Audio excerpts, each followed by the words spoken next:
अस्सलामुअलैकुम रहमतुल्लाहि व बरकातुहू।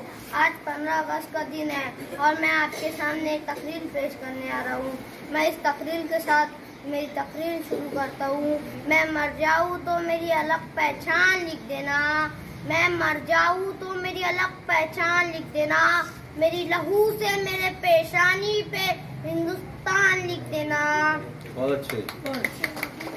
हमारा मुल्क अंग्रेजों के गुलामी से 15 अगस्त को आजाद हुआ। यह दिन हमारे लिए बड़े खुशी का दिन है। इस दिन सारे मुल्क में छुट्टी रहती है। इस दिन सारे मुल्क में छुट्टी रहती है। हर स्कूल में तिरंगा लहराता है।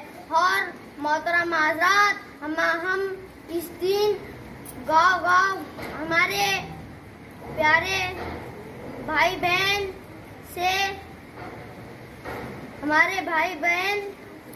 के घरों